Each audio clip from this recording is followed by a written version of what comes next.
चलिए भाई आज की क्लास स्टार्ट करते हैं। और आज की क्लास में हम लोग एक बहुत ही इम्पोर्टेंट सर्किट पर बात करेंगे, that is Wheatstone bridge. Wheatstone bridge circuit होती क्या है और इस पर हम लोग बेस्ट क्वेश्चंस जो है कैसे बनाएंगे उस पर डिस्कशन करेंगे, ठीक है। तो सबसे पहले तो हम लोग समझेंगे कि ये व्हीटस्टोन ब्रिज है क्या, और उसके बाद जो है उसको सॉल्व कैसे किया जाएगा उस पर बात करेंगे। तो चलिए मान लेते हैं कि हमारे पास एक पर्टिकुलर सर्किट है। अभी मैं व्हीटस्टोन ब्रिज की बात नहीं कर रहा हूँ, अभी मैं एक सिंपल सी जनरल सर्किट आपके सामने रख रहा हूँ, उसकी बात कर रहा हूँ। तो चलिए मान लेते हैं कि हमारे पास ऐसी कोई एक रेजिस्टिव सर्किट है जिसमें 4 रजिस्टर्स लगे हुए हैं किसी बैटरी के साथ में, ठीक। ये रेजिस्टेंस R1, ये रेजिस्टेंस R2, ये resistance R3 and this resistance is R4।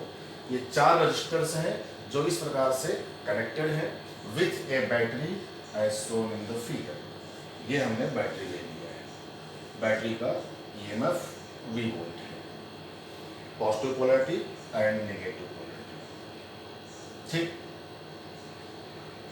चलिए ये पॉइंट हम लोग मान लेते हैं कि पॉइंट A है और ये पॉइंट मान लेते हैं पॉइंट B है, और यहाँ पर एक पॉइंट हमने ले लिया C और यहाँ पर एक पॉइंट ले लिया D। ध्यान दें, this is not the Wheatstone bridge. अभी हम लोग एक सिंपल सर्किट ले रहे हैं और उसको डिस्कस करने चल रहे हैं, और इसी सर्किट से हम लोग इस सर्किट पर पहुंचेंगे, व्हीटस्टोन ब्रिज की बात करेंगे। तो हमारे सामने ये एक सिंपल सर्किट पड़ी हुई है जिसमें 4 रजिस्टर्स हैं और एक बैटरी है। इस प्रकार से ये रजिस्टर्स इस बैटरी के साथ में कनेक्टेड है। आपके सामने 4 पॉइंट दिख रहे हैं, point A, B, C and D, ठीक। तो यहाँ पर एक सिंपल सी प्रॉब्लम हमारे सामने ये आ रही है कि इस पॉइंट C और पॉइंट D का पोटेंशियल डिफरेंस कितना होगा। पॉइंट A और पॉइंट B का पोटेंशियल डिफरेंस तो V वोल्ट है, बिकॉज पॉइंट A और पॉइंट B इस बैटरी के साथ में डायरेक्टली कनेक्टेड है। तो जो पोटेंशियल डिफरेंस बैटरी का होगा वही पोटेंशियल डिफरेंस हमारे पॉइंट A और B का हो जाएगा। तो A और B का पोटेंशियल डिफरेंस तो मालूम है, ठीक है, गिवन है आपको V वोल्ट। आपसे पूछा जा रहा है पॉइंट C और पॉइंट D का पोटेंशियल डिफरेंस कितना होगा, यानी here we have to find VC minus VD। Point C और पॉइंट D का पोटेंशियल डिफरेंस निकालना है। तो चलिए निकालते हैं। ऐसा करो, आपकी इस बैटरी के पॉजिटिव प्लेट से एक करंट I निकाल लो। हमेशा बैटरी के पॉजिटिव प्लेट से ही करंट हम लोग निकालते हैं, और जितनी करंट बैटरी के पॉजिटिव प्लेट से निकलेगी उतनी ही करंट बैटरी के नेगेटिव प्लेट पर पहुंचेगी भी। अब जो करंट हम लोग बैटरी के पॉजिटिव प्लेट से निकाले हैं उसको लेकर के हम लोग सर्किट में आगे बढ़ते हैं। तो इस करंट को ध्यान से देखो, चलते हुए यहाँ A तक पहुंची होगी, और जैसे A पर पहुंचेगी, जंक्शन पॉइंट है A पर, तो कुछ करंट ऊपर जाएगी और कुछ करंट नीचे आएगी। मान लो कि ऊपर की ओर करंट जो गई वो I1 है और नीचे की ओर जो करंट आई वो I2 है। ध्यान रहे, ये I1 प्लस I2 किसके इक्वल होगा, I के इक्वल होगा। तो ये करंट I जो है I1 प्लस I2 के इक्वल है। क्लियर। अब ये I1 जो है R1 में से होते हुए यहां तक आई होगी और R2 में से होते हुए पॉइंट B पर पहुंची होगी I1 वाली करंट, और इधर से ये I2 की करंट R3 में से होते हुए पॉइंट D पर पहुंची होगी, और फिर R4 में से होते हुए पॉइंट B पर पहुंच रही होगी। मतलब पॉइंट B पर कौन कौन सी करंट आ रही हैं, इधर से I1 और इधर से I2, और दोनों मिल करके इधर आ जाएगी, and that is I1 plus I2 is equal to I। यही I ऑलरेडी आप जो है नेगेटिव प्लेट पर पहुंचा चुके हो। तो this is the distribution of current in this simple circuit. बहुत ही सिंपल सर्किट है। तो हम लोगों ने करंट का डिस्ट्रीब्यूशन दिखा दिया। अब अगर ध्यान से आप देखो तो क्या ये R1 और ये R2 दोनों सीरीज में कनेक्टेड हैं? बिल्कुल सीरीज में कनेक्टेड हैं, और इन दोनों के कंबाइंड इफेक्ट के क्रॉस पोटेंशियल का डिफरेंस कितना है, V वोल्ट। A और B के बीच में कितना पोटेंशियल डिफरेंस, V वोल्ट, और A और B के बीच में कुल इक्विवेलेंट रेजिस्टेंस ऊपर के पोर्शन का कितना हो गया, ये दोनों सीरीज में, तो R1 प्लस R2, ठीक है, मतलब कि इस पूरे अपर ब्रांच में रेजिस्टेंस R1 प्लस R2 है सीरीज में होने की वजह से, और उसके क्रॉस पोटेंशियल कितना है, V वोल्ट है। तो बताइए अपर ब्रांच में जो करंट है वो कितनी है, I1। तो हम लोग I1 की वैल्यू लिख सकते हैं डायरेक्टली। तो here we can write I1 is equal to potential difference R1 और R2 के अक्रॉस जो पोटेंशियल डिफरेंस है वो कितना है, V वोल्ट, और R1 और R2 सीरीज में है तो इनका जो इक्विवेलेंट रेजिस्टेंस बना वो R1 प्लस R2 हो गया। तो I1 की वैल्यू ओम के लॉ से V by R1 plus R2। तो we can write I1 equal to V upon R1 plus R2। ये I1 की वैल्यू हो गई। ऐसे ही अगर ध्यान से देखो तो ये R3 और R4 ये दोनों भी किसमें है, सीरीज में, और इन दोनों के सीरीज इक्विवेलेंट के क्रॉस पोटेंशियल कितना है, V वोल्ट। तो I2 की वैल्यू भी हम लोग लिख सकते हैं I2 is equal to V upon R3 plus R4, right. तो हमने I1 लिख लिया, I2 लिख लिया, बैटरी में कुल करंट कितनी निकाली होगी अगर वो पूछता तो हम लोग वो भी निकाल सकते हैं। सिंपल सर्किट, इसका कैलकुलेशन करना बहुत ही आसान है। तो इंडिविजुअली I1 आ गया, इंडिविजुअली I2 आ गया। हमारा टारगेट है VC माइनस VD की वैल्यू को फाइंड करना। ठीक, तो कैसे फाइंड करेंगे उसको ध्यान से देखो। चले इस पॉइंट और इस पॉइंट A और C में किस पॉइंट का पोटेंशियल ज्यादा होगा, A का, बिकॉज करंट A से C की तरफ जा रही है। करंट हमेशा हाई पोटेंशियल से लोअर पोटेंशियल। तो पॉइंट ए का पोटेंशियल ज्यादा होगा और पॉइंट सी का पोटेंशियल कम होगा। तो अगर मैं आपसे बोलूं कि VA माइनस VC की वैल्यू क्या होगी, ये हायर है ये लोअर है, और हायर माइनस लोअर की डिफरेंस जो होगी वो पॉजिटिव आएगी। ठीक, कितना होगा, ओम के लॉ से भाई A और C के बीच में रेजिस्टेंस कितना है, R1, और करंट कितनी है, I1। तो ओम का लॉ क्या है, V equal to I into R। तो VA minus VC is equal to I1 into R1। तो this is equal to I1 into R1। ऐसे अगर आपसे पूछा जाए कि A और D के बीच में किसका पोटेंशियल ज्यादा है, तो A का ज्यादा है, बिकॉज करंट A से D की तरफ जा रही है। तो VA माइनस VD की वैल्यू अगर लिखनी हो तो क्या लिखी जाएगी भाई, ओम के लॉ से ही कर लो।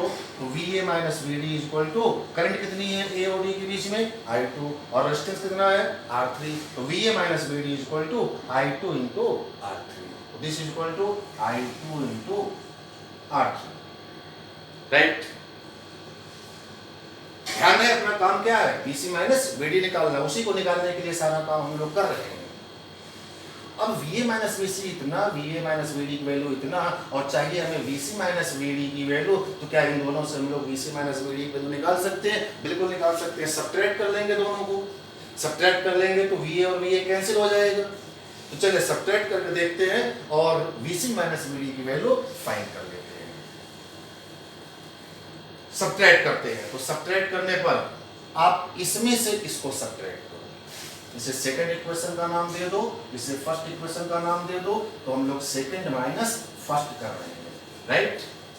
Second equation minus first equation.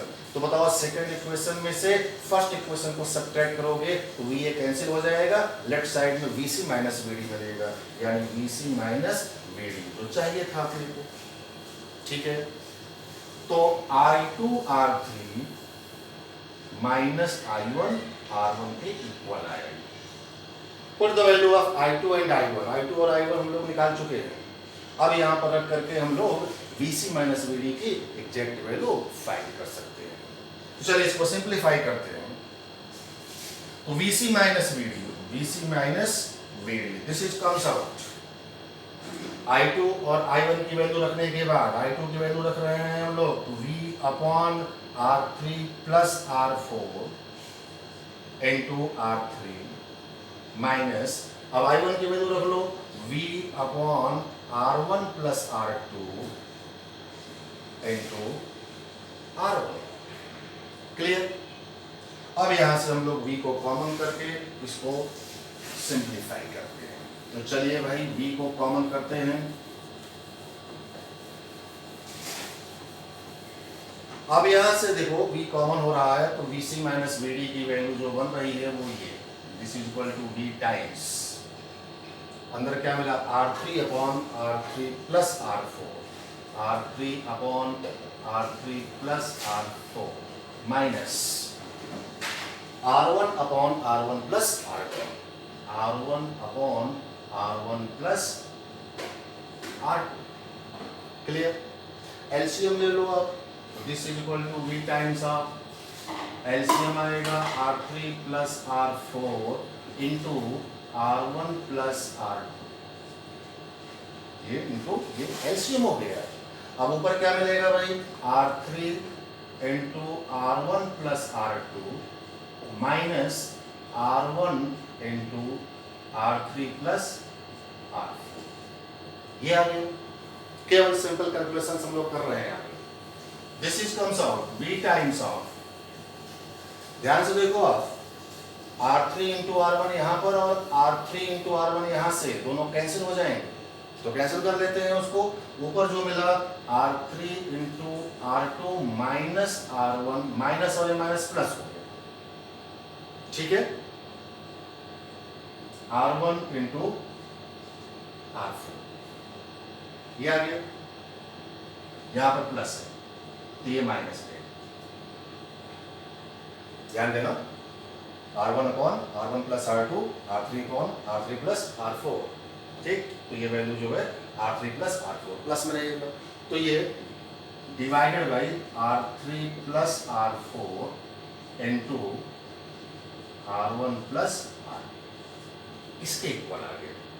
किसकी वैल्यू आ गई, BC माइनस VD, ठीक है। अब आप ध्यान से देखो तो ये नीचे की वैल्यू पूरी की पूरी पॉजिटिव है, ठीक, BB क्या है, पॉजिटिव है, बट ये ऊपर जो वैल्यू है, दो नंबर का difference R3 into R2 minus R1 into R4 का डिफरेंस है, और डिफरेंस नेगेटिव भी आ सकता है, पॉजिटिव भी आ सकता है और जीरो भी हो सकता है। इसका मतलब कि VC माइनस VD का जो साइन होगा, पॉजिटिव होगा कि नेगेटिव होगा या फिर जीरो होगा, वो कौन डिसाइड करेगा भाई, वो केवल और केवल ये वाला टर्म ही डिसाइड करेगा। VC माइनस VD की वैल्यू नेगेटिव आएगी कि पॉजिटिव आएगी कि जीरो आएगा, वो केवल और केवल ये ऊपर का टर्म डिफाइन करेगा, ठीक। कैसे, उसको देख लो आप, कंडीशन लगा लेंगे।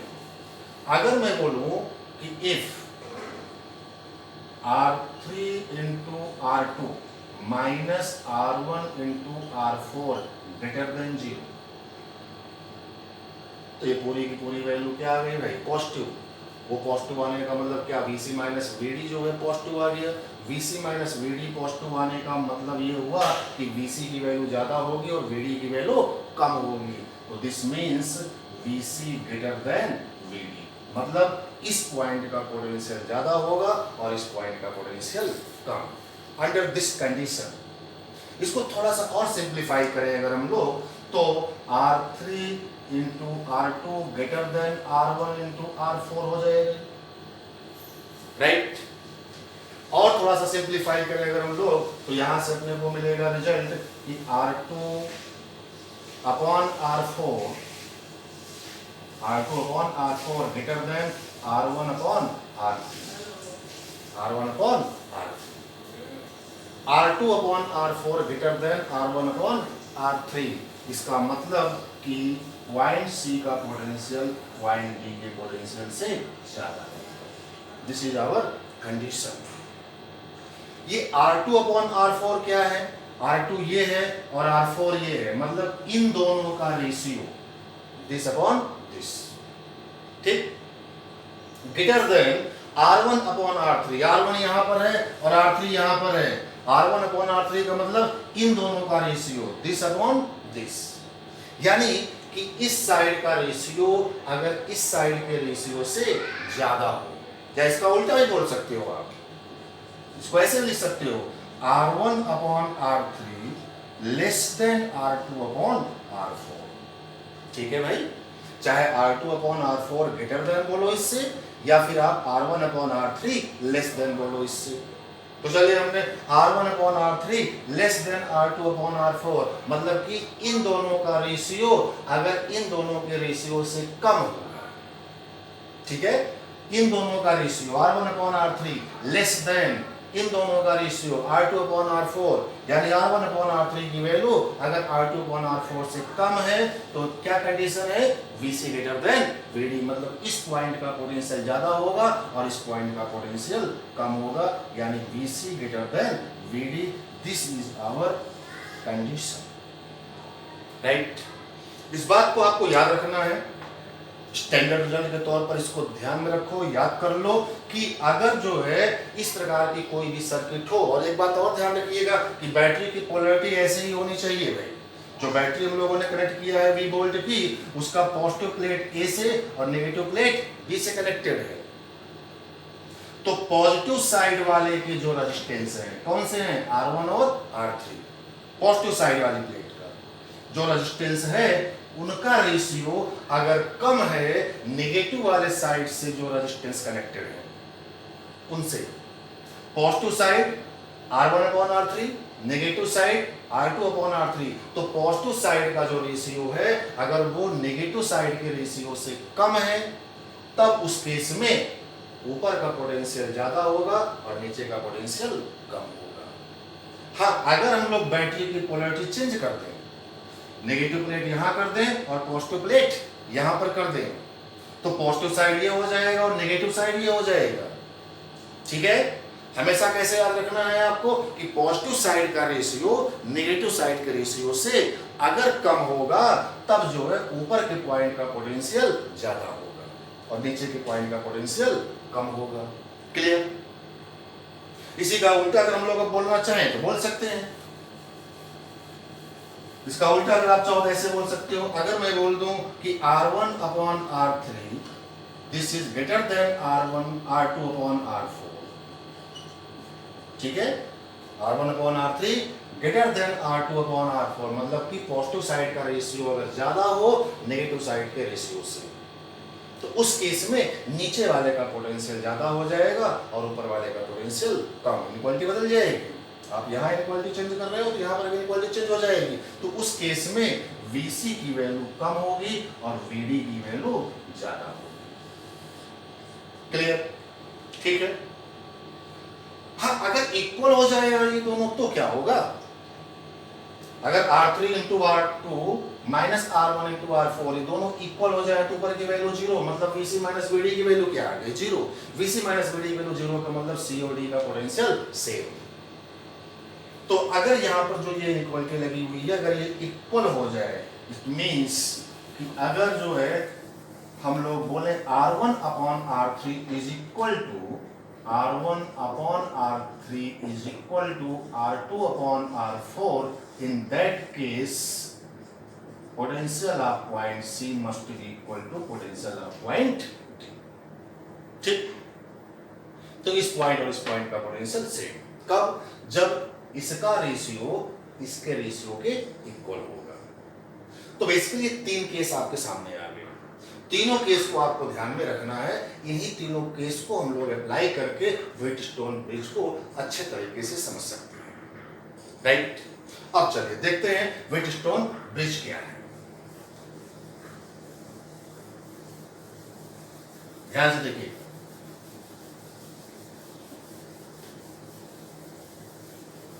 वही सर्किट फिर से लेते हैं, यही सर्किट हमने फिर से लिया,